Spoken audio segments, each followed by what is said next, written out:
பிச்சை சொன்னது குஷ்பு பிராட்டியார் செய்தது தவறு அப்படிலாம் சொல்லக்கூடாது. ஏதோ அவர் கொடுக்குறவன் கொடுக்குறான், வாங்குறவன் வாங்குறாங்க. இந்தா நீ கொடு, 10,000 கொடு, 15,00,000 கொடுக்க சொன்ன மாதிரி கொடுங்க. இந்த போதைப் பொருள் முக்கியமாக சொல்கிறேன் கேட்டுக்கோங்க. எல்லாம் குஜராத் துறைமுகத்திலிருந்து வருது. யார் கையில் இருக்கு துறைமுகம்? சட்டம் யார் ஜாபர் சாதிக்கா இருக்கட்டும், யாராக இருந்தாலும் சரி, தலையை வெட்டு. போதைப் பொருள் விற்கிறவன தலையை வெட்டு. 2 பேரை வெட்டி போடு, 4 பேரை வெட்டு. அடுத்து பண்ணுவானா பாரு. கிணத்துல பாலும் கிணத்துல தள்ளிட்டே நாட்டாம அப்படிங்கிறியா?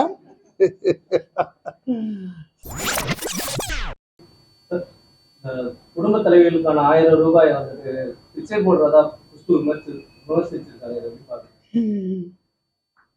கற்கை நன்று, கற்கை நன்று, பிச்சை புகினும் கற்கை நன்று இல்லையா? அவங்க பிச்சை காசுன்னு சொல்லியிருக்காங்களா? தவறு. அப்படிலாம் சிரமப்படுத்தி பேசக்கூடாது தான்.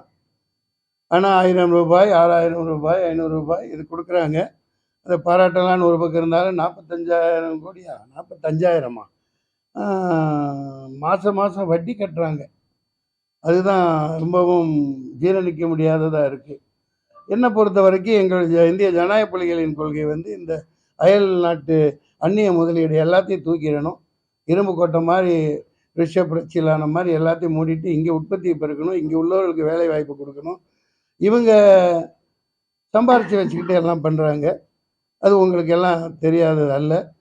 அவங்களுக்கு பிச்சை சொன்னது குஷ்பு பிராட்டியார் செய்தது தவறு அப்படிலாம் சொல்லக்கூடாது. ஏதோ அவர் கொடுக்குறவன் கொடுக்குறான், வாங்குறவன் வாங்குறாங்க. இந்தா நீ கொடு, 10,000 கொடு, 15,00,000 கொடுக்க சொன்ன மாதிரி கொடுங்க. தமிழ்நாட்டுல 20 நாட்களா பொருள் அதிகமா கைப்பற்றி. நல்ல கேள்வி, நல்ல கேள்வி, அற்புதமான கேள்வி. இத்தனை நாள் வராதது இல்ல. இந்த போதைப் பொருள் முக்கியமா சொல்றேன் கேட்டுக்கோங்க. எல்லாம் குஜராத் துறைமுகத்திலிருந்து வருது. யார் கையில் இருக்கு துறைமுகம்? தங்கமும் அந்த மாதிரி தான். தங்கம் ஏறிக்கிட்டே இருக்கு இல்லையா? அதானி அம்பானி போர்ட்டுக்கு வருது. யாரு? ஏர்போர்ட்டு அவங்க கையில் இருக்கு, துறைமுகம் அவங்க கையில் இருக்கு. அங்கே அவன் யார் வந்தாலும் சரி, இந்தா புடி, கொண்டு போ, வித்துக்க, பொழைச்சிக்க, எனக்கு கமிஷனை விட்டு போ, தமிழ்நாடா அவனை தான் ஒழிக்கணும், அங்கே உள்ளவன் எல்லாம் அழிச்சு தள்ளு அப்படின்னு கொடுத்து விடுறான். வேற எங்கேருந்து வரும்? வேற எங்கேருந்து வருது சகோதரா? எங்கேருந்து வரும்? இந்த போதைப் பொருள் அனைத்தும் கொக்கைன், கஞ்சா கிஞ்சா எல்லாமே இப்போ 24,000 கோடிக்கு சூரத்தில் கைப்பற்றப்பட்டது. அதுக்கப்புறம் என்ன ஆச்சு? இப்படித்தான் ஆச்சு. சட்டம் யார் ஜாபர் சாதிக்கா இருக்கட்டும், யாராக இருந்தாலும் சரி, தலையை வெட்டு.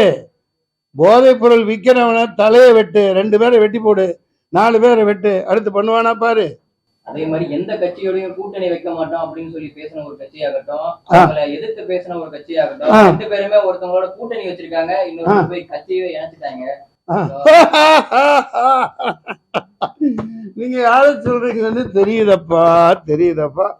கிளிய வளர்த்தி கிணத்துல பாலும் கிணத்துல தள்ளிட்டே நாட்டாம அப்படிங்கிறியா? சரத்குமார் அவர்கள் ஒரு நடிகர், எனக்கு மூத்தவர். ஆமாம். அப்புறம் நடுராத்திரியில் என் பொண்டாட்டி எழுப்பி கேட்கலாம் சொல்லக்கூடாது, அது அவங்க பிரச்சனைப்பா.